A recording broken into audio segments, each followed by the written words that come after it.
Hello friends, welcome back to the channel. My name is David. Today we're going to be hopping right into how I was able to manage my time as an engineer, doing presentations and traveling, and also manage my time as a real estate professional, handling deals, taking phone calls, just to make sure the deal goes through. So today we're going to hop right into how I made it all happen. If you're new to the channel, my name is David. I'm a engineer turned real estate professional as of September 2023, doing deals all across Texas. So if you ever need to work together, feel free to reach out to me. This channel is really just all about documenting my whole process from start to finish. The goal here is to become a top sales agent in the Dallas-Fort Worth area. So don't forget to hit the like and subscribe button to follow along this journey. Now let's see where this goes. Now, one of the questions that I get pretty often is, how do I have so much time? And it's not so much how much time I have, but how much time I create. So what I'm gonna do is we're gonna roll back the time, lead you up to like where I'm at today. So rolling back time, back in 2017, I graduated from college. I went to Prairie View A&M University where I majored in mechanical engineering. And during my time in college, I had a pretty good time. Had a 3.2 GPA, I partied a lot, made money throwing parties, had 4 different internships. What else did I do? I had a pretty good social life. I had a pretty balanced kind of like college career, and I had 3 offers coming out of college. So summer 2017, that's probably when it all hit me to the point where it was like, I'd say it's probably before summer 2017 when I graduated. It was really when I had my first internship, and I really blew all my money on the first internship. But that first job kind of let me know that, okay, I don't think I could see myself doing this for like 30, 40 years. I used to go out on the shop floor because I was working in like materials and like manufacturing engineer. And I used to talk to some of the operators and ask them like how long they've been working there. And they were saying like 30, 40 years. And in my head, it was always like, I could never see myself doing this for 30, 40 years. No, there is absolutely No. No way I could do that. When I got to summer of 2017, summer 2017, when I graduated college, I started consuming so much real estate content at that time. It was Bigger Pockets. That was the biggest one back then. And then Before the Millions. And then I don't think Earn Your Leisure had started till a little bit later, but those were the main 2 podcasts that I was listening to. It was all day, every day. It was real estate investing, business, money, financial freedom. It was so many different things that was in my head every single day. They were just like, all right, I know that this engineering job is not going to be long-term. I had already had my offer then. I was excited to start working, but I knew that I'm not going to be here long-term. So like if you were to ask me like back then, like, what I wanted to do was my passion, at the time, I didn't really have a passion. If you asked me that when I'm like a teenager, that's like, I want to play sports and, play video games all day. Like, that's what I wanted to do. And then as soon as I got older, now it's more about making money. All right, what's going to make me the most money? So honestly, when I look at my engineering career, I saw it as a means to an end. It's not like I had passion for mechanical products and energetic products and things like that. It was really more so, all right, well, engineering is pretty good. Only took me 4 years to graduate and I'm making decent money coming out of college. Shit, sign me up. So that's kind of like where my background started. High school, middle school, I was the one selling candy, selling donuts. I did all that, got into college, just making money, throwing parties. And so I've always been like the type of person that's always doing some type of business, no matter the setting. There's always a way to make money. That's what was all my goal. So even if it wasn't real estate, I knew it was gonna be something that wasn't corporate. So my first role out of college was a supplier engineer role, where my role was basically the engineering supply chain. So whenever we're working with our supply base, our supply chain, our suppliers, whatever you want to call it, a lot of time it was resolving all the issues with our suppliers, making sure everything looks good, making sure all the engineering requirements that we flow down are being followed down to the T to make sure that these products don't get messed up. After my 5th year, I got into program management. And my schedule went from like a 6 out of 10 to where I was like, I'm kind of busy, to where it was like 10 out of 10 to where it was like, this is way too busy. It went from like, oh yeah, I could fit you in, to like, it's 8 p.m. right now and I haven't eaten all day. So program management was a whole nother beast. So I was basically stuck in this program management role, and with the lack of training, the stress level, the culture, the people there, the micromanaging, the lack of support. I hated that job. And to be investing that much time into a job that wasn't even treating me properly, my compensation wasn't really much different from my last role, I just became resentful of the whole situation. And then one day it just hit me like, why am I doing this job? When I initially interviewed for the position, my game plan was really to get a couple months of experience and then bounce to a tech company like Apple or Microsoft or whatever the case may be. And I had those interviews, but I didn't get pushed in to get the job officially. So I was stuck in a position that I really didn't like. And one day I just watched a video by Jordan Peterson and it was game over. You should be afraid of taking risks and pursuing something meaningful. But you should be more afraid of staying where you are if it's making you miserable. It's like you're paying a price by sitting there being miserable. You might say, well, the devil I know is better than the one I don't. It's like, don't be so sure of that. The clock is ticking. Yeah, and if you're miserable in your job now and you change nothing, in 5 years you'll be much more miserable and you'll be a lot older. Now, although I hated the job, the biggest thing that really made me make that decision was the fact that I was failing commitments to my clients. And the way I saw it was that earlier in the video, I mentioned that the engineering job was really just more of a means to an end. It was just something for me to just make money so I can do what I really want to do later on. Well, real estate is the thing that I wanted to do later on. So if I'm failing the commitments I'm making to my clients, the thing that I'm gonna, like my long-term goal for the short-term goal, I don't even know if I want to call it a goal or a short-term situation. How do I want to say it?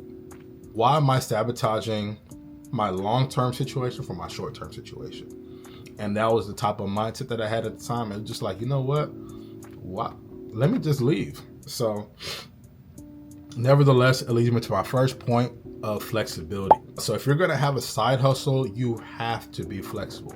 So whether you're working from home, whether you have a hybrid job, maybe you're a nurse working 3-day, 12-hour shift, whatever the case may be, whatever your situation is, you're going to have to make time for that side hustle, no matter how tired you are. And this is not meant to be some type of motivational thing or anything like that, but I know what it takes, or what it took, at least for me, to try and do something on the side while also having your full-time job as well too.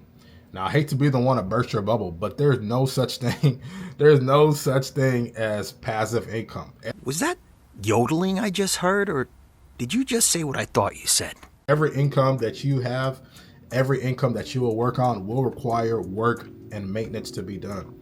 So if your job is flexible, or if your job is not flexible, you better have a pretty good system on how you're gonna make sure that side income or that side job is doing well.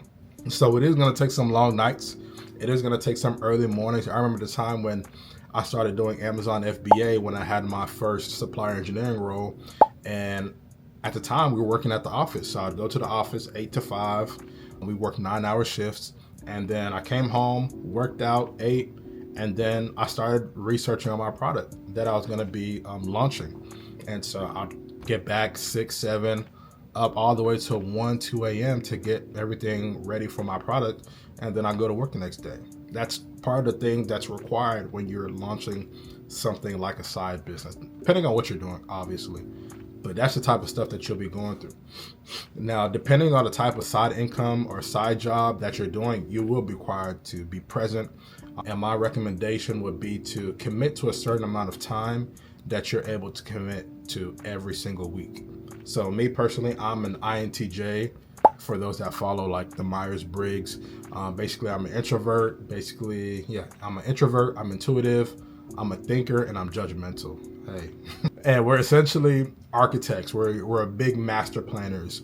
And so we like to plan our whole life to the T. So you'll need to do the same. At least, you don't have to do the same, but at least have an idea on what you plan on doing for your side job and your full-time job. And so, which leads us to the next point of planning. Now, planning not in a sense of having a strategic 5-year master plan, but planning in a sense that how are you going to fit what you have to do for your side job into your schedule. So working the 6 to 12 a.m. shift may not be enough sometimes, 6 p.m. to 12 a.m. So going back to my Amazon story, my Amazon FBA story, when I was in the office and I come home yeah, I got to get back to work on this Amazon FBA because I'm trying to make $20,000 a month. That's what they were saying on YouTube back then. And, I lost money, but it's neither here nor there. If you want to cry, it's okay. But yeah, it's just going to require a lot more effort from you if you're going to be on site in the office. If you're hybrid or you work from home or you have days that you're free or you have summers that you're free, like if you're a teacher, you could probably do everything that you need to do within those specific sprints of time of availability that you have. So as a real estate agent, I'm very client facing. So I'm on the phone with clients, contractors, other agents, just to make sure like these deals go through and making sure my clients have a good experience. I want to be able to pick up the phone and say, hey, answer any questions. Because that's the thing that most agents fail at is a lot of them, I hear from other people that, hey, my agent never picked up the phone and never answered any questions or anything like that. So I want to be able to provide a great experience to my clients. So at this time, earlier on in my career, I wasn't that busy in real estate to where it had a huge impact on both my job, my full-time job, and my part-time job. But I did enough to be able to balance the two at the same time and still do a pretty good job and not go crazy. So there were a couple of nights where I stayed in and I couldn't go out and party with friends, or stay in early mornings that I had to be up at a certain appointment, whatever the case may be. But I just felt like that was just part of the process. But then as the real estate business started scaling up and getting a lot more busy, it became harder and harder to try and balance both jobs and do a good job at both jobs, especially when I got into program management. Now, one of the things that I did to help balance, especially when I got the program management role, was that since my job was located in California and I was here in Texas, their 12 o'clock was my 2 o'clock. So I know whenever they were going, probably taking a lunch break or whatever the case may be, I would go ahead and block off my time from 2 p.m. to 3 p.m. to manage everything real estate. So I literally went to my work calendar and I blocked off that time, made it private so nobody could see what it was for or whatever the case may be. And then I just blocked it off. And even if they did ask, I would say I'm on a lunch break, whatever the case may be. But yeah, I blocked off that time on my calendar so I can physically see that, okay, this is the time I need to go back and make sure that I'm doing everything I need to do on my real estate side of the business. And that's with a hectic schedule working from home. Now, with me working from home, nobody can really monitor me being on my phone. And as long as I'm doing my job, nobody's really checking up on me like that. So that's the benefit of working from home. So if you're working in the office, you may not have that flexibility, which is why I was saying after 6 p.m., whenever you get back home, that's the time that you have to invest. But I mean, there's even some situations where like people were micromanaging me and I had to be able to meet deadlines and meet certain criteria and things like that, which made it harder for me to even try and balance my real estate side of the business as well too. So going back to my original point, find out how much time you need to dedicate towards the side income and incorporate that into your schedule if you can. Like before, I tried starting the trucking business before. And because my job was flexible, I was able to leave in the middle of the day to go to the truck yard to go check on things. So flexibility is key. Planning is key. So although I really hated that program management job, it pushed my side business to levels that I needed to be doing anyways. And that last thing, that third thing, is building systems. Now, going into the role in January 2023, I kind of thought that I knew what I was going up against because I knew it was going to be a bigger role than a role that I had before. But honestly, I did not have a clue what I was up against. But I thank God I did what I did at the time that I did it, because it would have helped. It helped me so much in my business. When you're in a service-based business, like real estate, it's important to have some type of CRM system in place. CRM stands for Customer Relationship Management. Whether you're using Salesforce, you're using HubSpot, Honeybook, Pipedrive, whatever the case may be, you need something to help track, manage, follow up, and message all of your clients. This is going to help you tremendously. The CRM system that you're using is going to be your bread and butter to your business. You can start off with Excel. But you want to be able to elevate into something that's a little bit more decked out to where you can automate things in your business and you can provide a better service to your clients. I have a story about a client who, the first and only client that's complained about me. And she said her complaint was essentially that I wasn't in contact with her enough, and that she never heard from me. Now, background, her and her sister were getting a home at the same time. And I think her sister was using a different realtor at the time. And then I think at the time I was maybe competing with, now I think about it, I was probably competing with that realtor as well too, because in the beginning, she didn't want to sign any commitments to me. She didn't want to do pre-approval. She was basically saying, hey, I want you and the other realtor to compete against each other. Whoever finds me the house first is who I'm going with. And so I ended up finding a house for her, and she ended up going with me. So at the time, my client was staying with her sister, and her sister and her sister's realtor, I think they were all close together. All three of them were close. The time they had conversations and they were talking, I was always including the realtor, and I'm guessing whenever they had questions, she'd ask it amongst them, and then the other realtor would be like, hey, like, this is all stuff that your realtor should be telling you. Now, and then my client went and complained to the guy that referred her to me, basically saying that I haven't been communicating with her as often as I should. Now, from my vantage point, the reason she didn't hear from me is because she had a new construction home. Once I complete our consultation call, we start looking at houses. I find the house that you want and you go new construction, find the home you love and you go under contract. There's not really anything for me to really update you on until we're about 30 to 60 days from closing. We can chat and I'll be able to, I'll always pick up my phone for any questions or phone call, whether I'm sick or it's late at night, which I did. But there's not really anything to really talk about while the house is being built. A lot of the communication goes over from me, her talking all the time to her and the builder talking all the time, because the builder and the construction manager is going to be giving her updates on a certain basis, a certain consistency, whether it's weekly, whether it's bi-weekly, whatever the case may be. They're there to give her updates on the progress of her home because that's who the responsibility is on right now. But you know what? We were able to come down to a resolve. At the end of the day, we were able to come down to a resolve.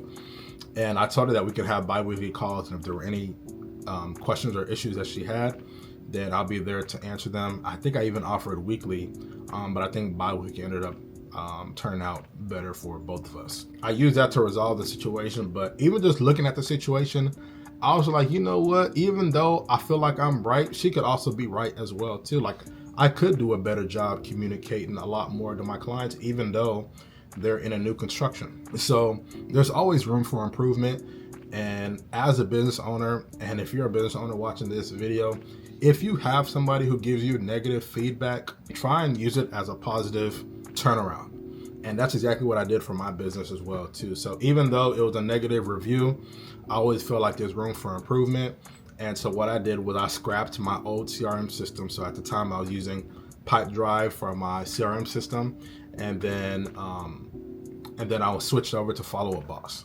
Now, Follow Up Boss had a lot more features in it to where I was able to be a lot more of service to my clients. Not only that, I implemented a drip email campaign system. So no matter where the client is at, whether they're a lead, whether they're a past client, whether they're a current client, they're under contract, they already closed, no matter where they are in the process, they're always getting a value-added email sent from me. Now, although it took time for me to put this all together, this is something that I did to help resolve the situation of, hey, my realtor's not reaching out to me, it's not communicating with me. This is my form of communication. So even though that whole situation was negative, it helped my business tremendously because now I seem a lot more omnipresent to the point to where I'm everywhere. Like, oh, my realtor's always sending me information. Oh, I love how my realtor sends me all these different things that I need to be doing because now I know I need to be on my stuff. So at the end of the day, it comes down to putting systems in place, automation in place, whether you need to record trainings ahead of time, whatever the case may be for your business. Look at how you can systemize your process to where everything is planned out from A to Z. So you'll need to think of worst case scenarios. You'll need to think of areas for misinterpretation. If you have assistants, like part of my engineering job was looking at standard operating procedures and making sure that there was no room for misinterpretation for these operators, because you're dealing with products that are thousands of dollars, and we have lead times of 14 all the way up to 30 weeks. So if something messes up and we need to order more products, that goes our timeline. So you want to make sure that your work instructions, your standard operating procedures are so detailed and so if-then statements and things like that, to where they don't really need you as much. And so they can do their job a lot more efficiently, and your job is just managing them to make sure they're doing a good job. Now, if you've paid attention, job flexibility gives you time to plan and set up systems in place. And you could still plan and set up system in place without the job flexibility.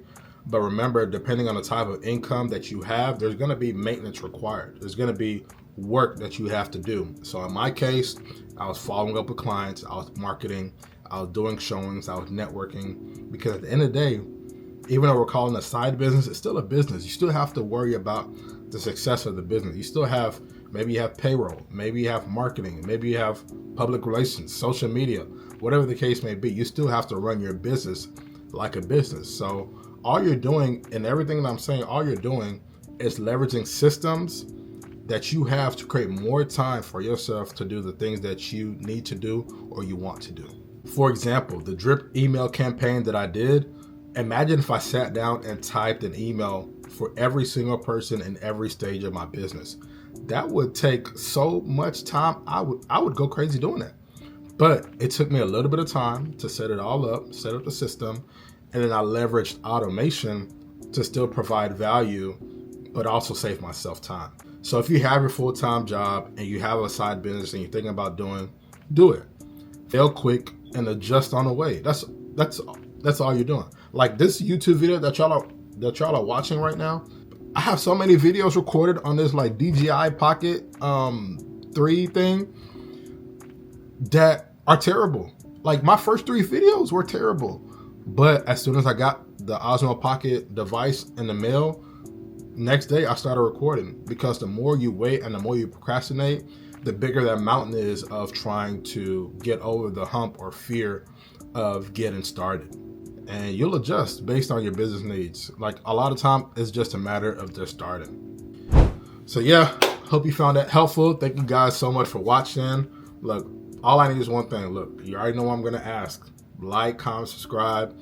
Honestly, I used to pass it up. I'm not gonna lie. For the YouTubers that I follow and I watch your videos and I didn't like, comment, and subscribe, I understand why you asked for it now, because now I'm a creator and all those things matter. So don't punish me, please. All jokes aside, if you really did like the video and you found some value from it, if you have any questions, feel free to leave them down below. If there's anything that I didn't mention, any specific questions that you have, let me know in the comments. My channel is still very new. I'm gonna get all your notifications. So like if I ignore your comment, I probably ignored it on purpose. I'm not gonna ignore it. But yeah, but if I didn't answer any questions in the video, please leave them down in the comments. My channel is still very new, so my next video could be based on your comment. But that's all, folks. Thank you guys for watching. Peace.